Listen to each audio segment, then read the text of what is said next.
This is the One Episode Rule, a podcast about first impressions. I'm Magpie, scheduling in this December's viewing of Tokyo Godfathers at some point before Christmas. Oh, Yes. I gotta see that movie.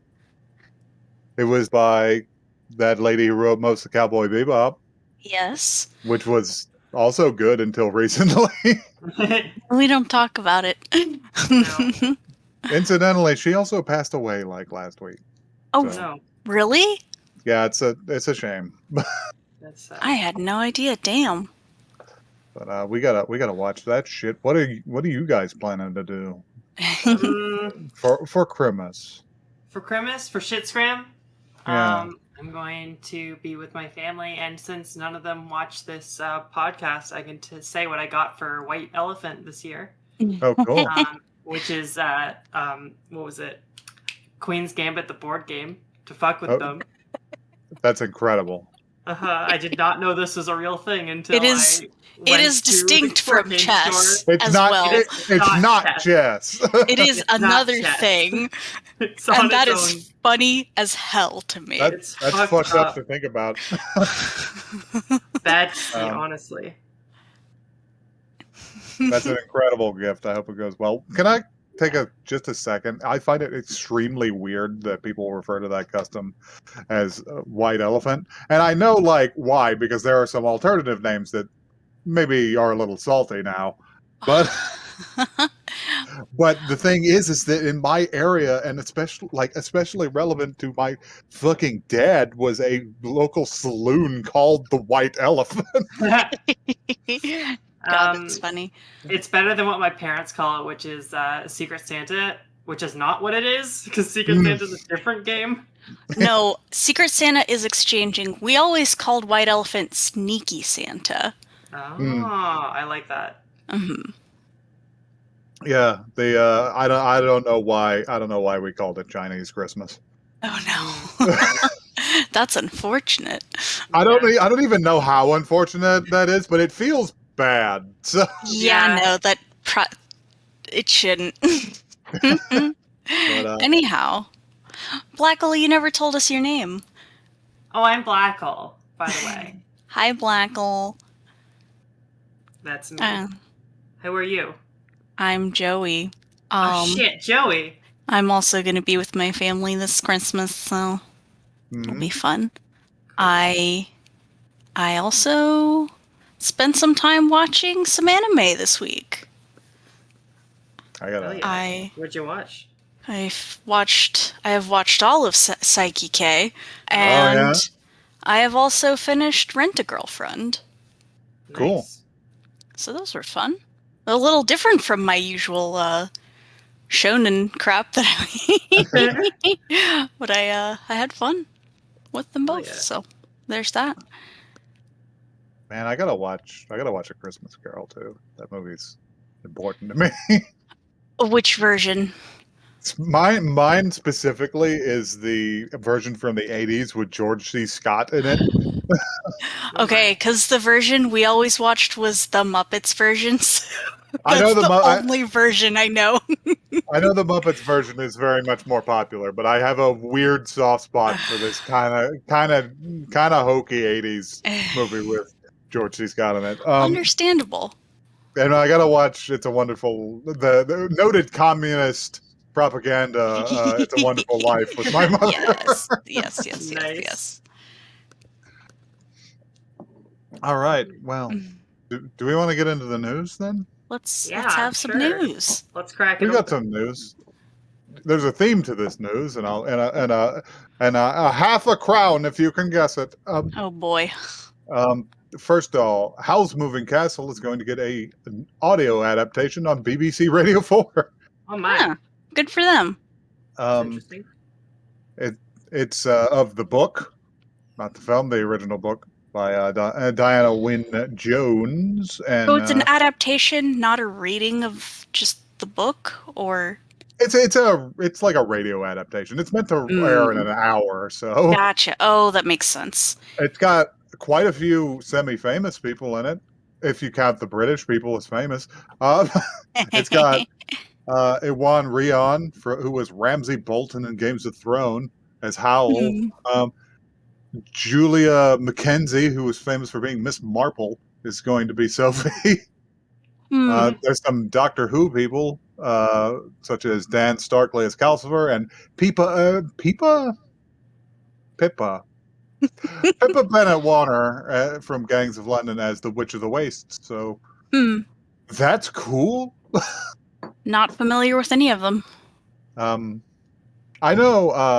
I've seen the Ramsay Bolton boy. I'm sure I've seen him, but I don't know him. Anyway, let's continue with some more news. Let's see. Oh, yes. Shin Ultraman is now slated to release in May 2022. You know, written by noted communist and tokusatsu freak Hideaki Anno, who's done nothing else. No, this is his own. You would know about. That's all he's ever made. And good for him, though. He's apparently not directing this one. I'm not sure why, but his buddy who helped him write the treatment is. So I don't know what kind of energy Anno is going to bring to Ultraman. Yeah, that could be strange. Like, Shin Godzilla is pretty strange in its own right. I like that movie a lot. Me too. It was fun. Shin Godzilla had a fun, diplomatic bent to it. I liked it. It's got an energy to it. And finally, some bad news, which is Capcom has apparently teamed up with the Osaka Prefecture Police Department to produce propaganda for an anti-drug campaign focused on cannabis, of all things. Using their characters from the Great Ace Attorney, making that cool. Making, from what I've heard, a very cool game, just a little bit more lame. Presumably, as part of Japan's bizarre cultural war on drug use. Ace Attorney said no weed. It's even weirder than America's legal war on drug use. Because even if it's against the law in a lot of places here, most people don't think pot is bad for you. But yeah, the Japanese attitude towards drug use is extremely bizarre. They seem to equate it to a level of severity, say equal to armed robbery. It's very odd. But whatever. Listen, this sign is in Japanese. You don't have to read it. You don't have to know what it says about your edibles. You know what they say? If you smoke weed, you kill the prime minister. You kill the prime minister, Shinzo Abe. I don't think he's the prime minister anymore. You kill the prime minister, some other guy I haven't heard of, who probably worked. Who's probably in for Nippon Kaiji or something awful like that. What was the through line of these news stories? I didn't. You didn't get no. You didn't guess it, Blackle? Did you guess it? No. None of these are about anime. Oh. I mean, yeah, I suppose.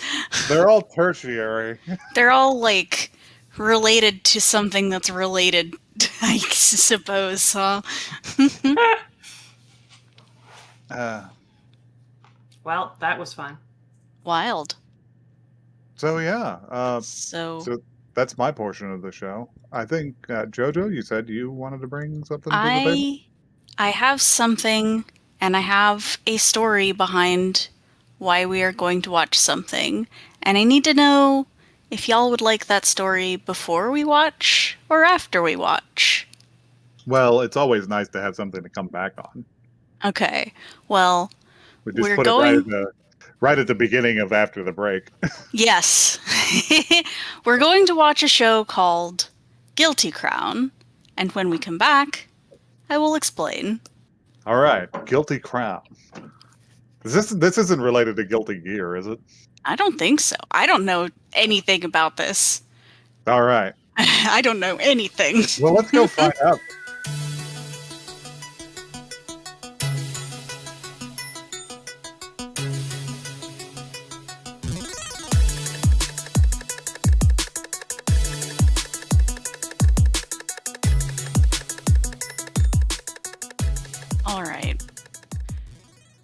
So, a couple weeks back, I was driving home from work.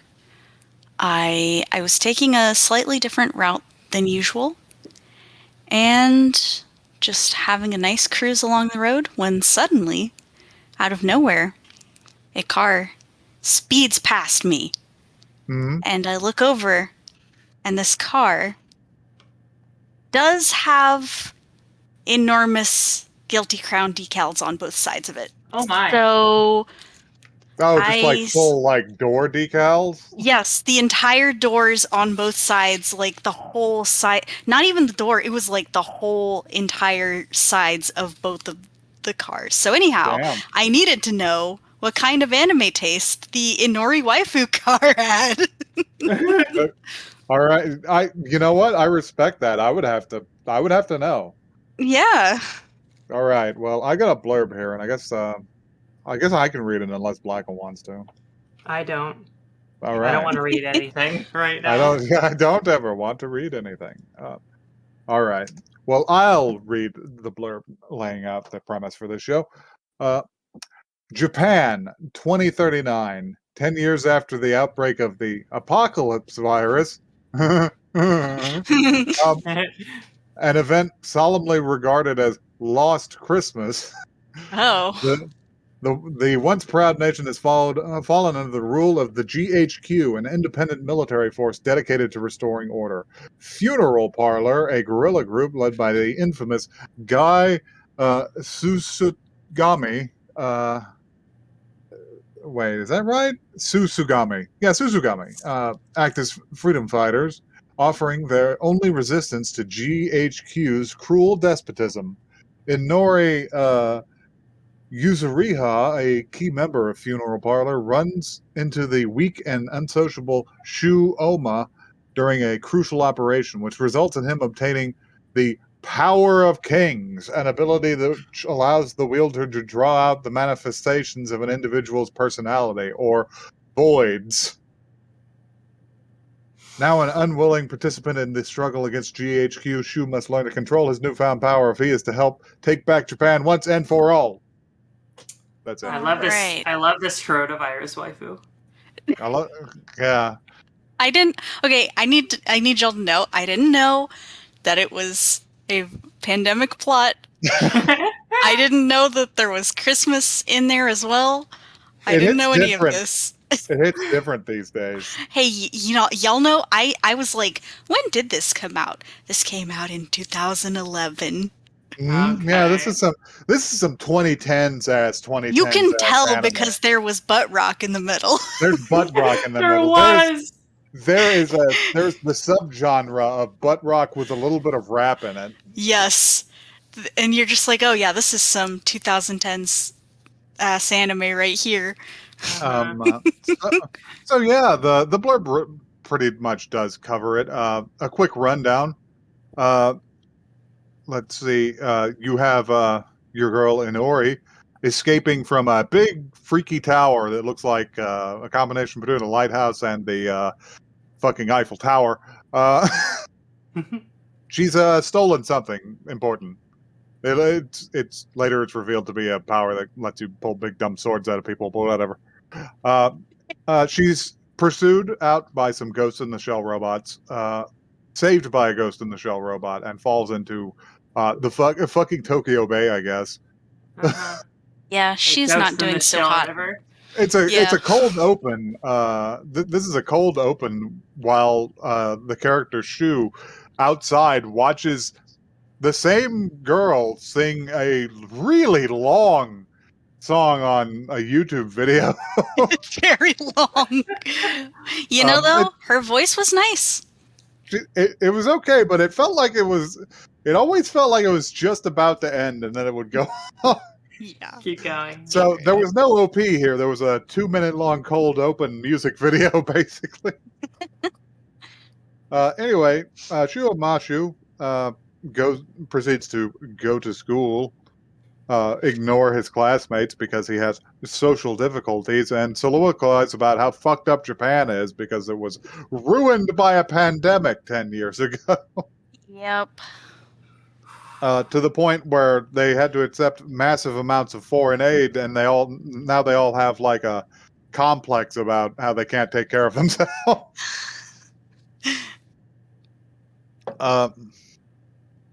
Which it feels weird. That feels like a weird piece of political commentary that we're not picking up on because we're Westerners. We're not equipped. It feels almost in line with some of the shit Nippon Kashi says, but anyway, he goes through school and retires after school to an abandoned university building that is surrounded by signs that say "keep the fuck out." By the way, this must have been a hell of a pandemic because they left fucking tank traps everywhere. I assume the pandemic was the catalyst to many social issues.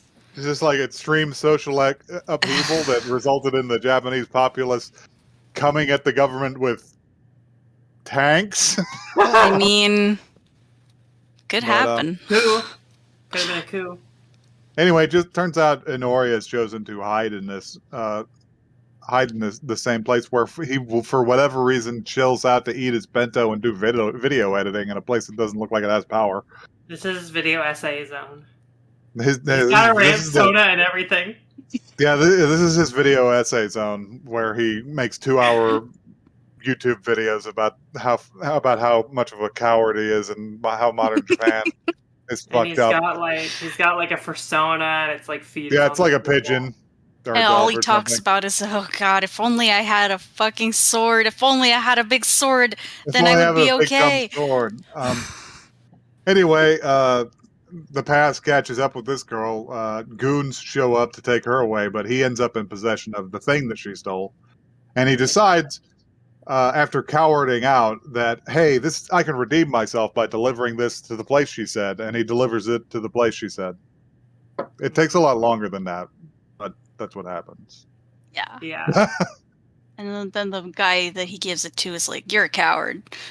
You're a coward. And also, they show some of the GHQ people, and they're like cartoonishly evil, like FEMA people. It seems like who just designate people as sick so they can kill them. Mm-hmm. Yeah. Which I find to be a remarkably efficient way to do your villainy.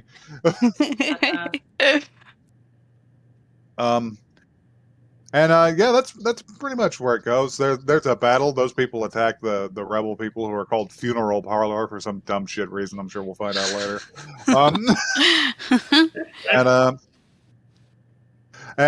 He runs off with the thing to safeguard it. Runs into Inori again, and charges towards her to save her from these mechs that if they shoot them will disintegrate them. Yeah, that's the scale we're looking at. It's like that. It's like that Brian David Gilbert video where he's talking about how every living being has 1 HP because that's how many 14-inch shells it would take to kill you. Yeah. If these mechs shoot these people on foot, they will be disintegrated. Yeah.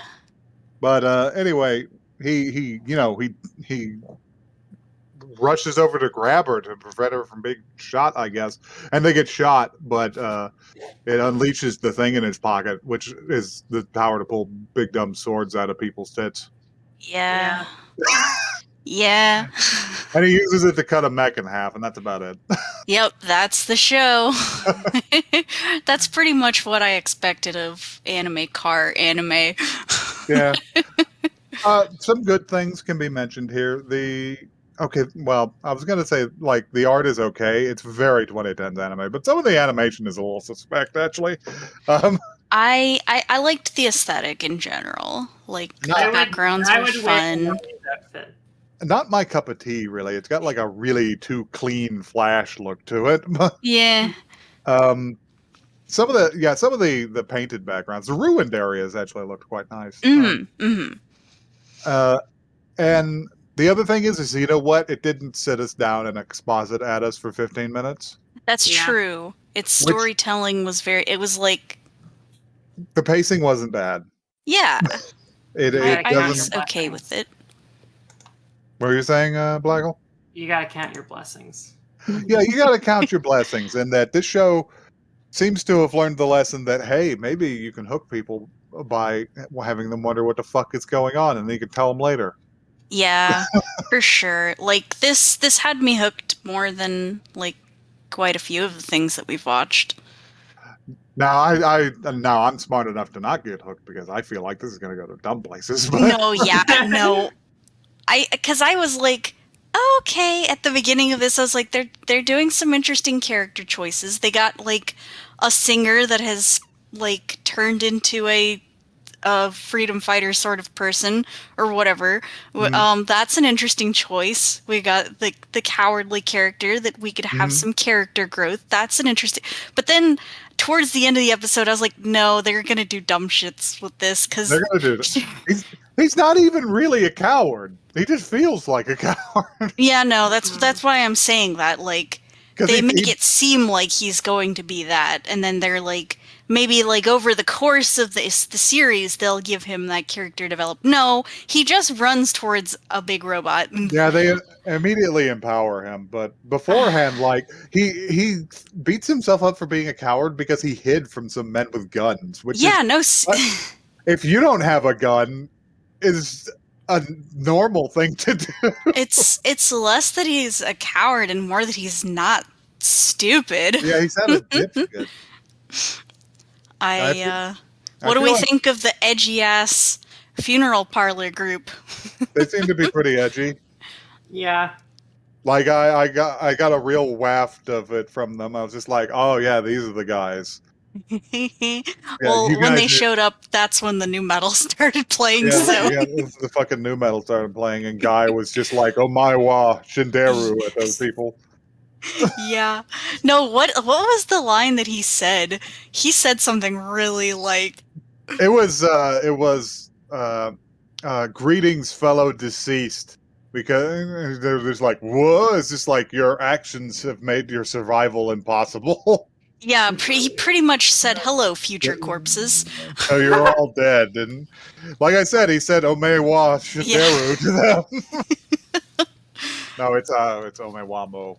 I forgot the Mo. Yeah. Kenshiro wouldn't be proud of me. Oh. This guy, by the way, is no fucking Kenshiro, though. No. I don't. He's a knockoff Sephiroth at most. He appeals to my. I know that, like, if I were watching this when it had first come out, I would have been like, ooh, yes, I love this boy. I love this edgy boy. Now I know better, but this edgy dipshit. Sasuke Uchiha number 37. Yes. But yeah, that's. I don't know, Blackley, you have anything to say? I gotta be real with you all. This show flitted over my consciousness like a balloon. I'm not. Listen, I'm not surprised. I seriously didn't gather it. Like, I'm really glad we've got like a blurb segment of our show because that's where I gathered most of my information about. It didn't catch. It just washed over you. Well, to be fair, they didn't say some of the stuff. Like, they didn't mention Lost Christmas. They didn't mention Funeral Parlor yet, as far as I remember. No, they said it, but did they? It must have been like very brief because I don't even remember it. It's when the goons were doing their cartoon villain thing. Okay. It's like she's with Funeral Parlor, terrorist scum. Yeah. Okay. I do like how his little minions were called antibodies. They're called antibodies. It's like, Jesus, how on the nose can you get? The aesthetic, yeah. Well, I mean, you got to go real on the nose if you're trying to make the CDC into your villains. Yes, that's true. God, is that going to happen again because of the coronavirus and people who don't like public health? God. Fuck. I hope that's not why this was on that guy's car. No, I'm sure that he's had that on his car for longer than that, but No, who knows? I'm sure it's because of the way this girl's dress is cut. Yes, it's the waifu car. What I mean, It's a waifu car, like many before and after it. Gotta love a good waifu car. I don't necessarily know that I like the fact that waifu car lives in my town. I'm not I don't into think you can that. do anything about it. The only valid waifu car is if you got one of Fujiko from Lupin. Yes, that would be the best waifu car. You're so right. It's the only one worthy of respect. God, your taste is impeccable. Anyhow. So yeah. That's all I got. This show, edgy. It's a 2010s anime for 2010s anime people. This is for people who are either A, they want to see a show and say, wow, cool robots, or B, they want to see a show and say, wow, cool titties. Pretty much. Or both. God, I didn't like the part where they were like in the mechas and the girls were doing their little like whenever they would get hit, and I was like, oh yeah, stop. that was okay. So viewers, I gotta describe this moment to you because it's kind of fucking hilarious. Which is one of the rebel girls deploys in her pretty cool mecha. It's a cool design. The enemies are kind of boxy and generic, but the rebel mecha seems pretty cool. It's rounded at the edges. Got kind of a diesel punk aesthetic. Anyway, she deploys in one of those and she speeds around a corner only to just sort of chest bump into one of the enemy mecha. Like it's a really light impact, like bumper cars, where there's like, yes, and then it cuts into the cockpit to show her, and she's just like, oh. Like she's overselling her Whiplash for a lawsuit. Yes. Fuck.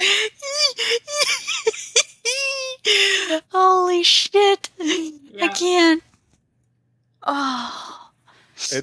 It's the most notable moment in this otherwise completely tasteless show. Oh man. God, that's funny.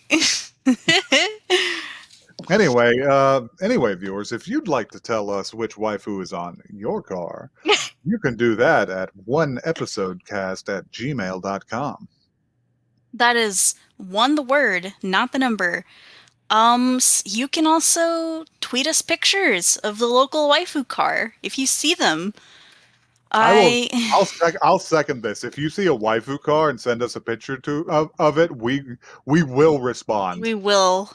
Please send us waifu cars in your area. I would love to start a fucking waifu car beat on this show. So yes, if you've got a good one, maybe there'll be prizes. Perhaps. Best waifu car. Send them to us on Twitter at OneEpisodeCast. Oh man, I hope this doesn't get us in trouble. Listen, don't go too far trying to get waifu car pics. No. Go exactly as far as if you saw a non-standard McDonald's. Yes, like if you're like directly next to one of them in like a line, of cars, you just like, I really wanted to take a picture of that car, but I was like, no, they're gonna see me doing it. You gotta give it the Peter Parker treatment. You know what the Peter Parker treatment is? No, you wrap your own car in Inuyasha and then you take a photo of it.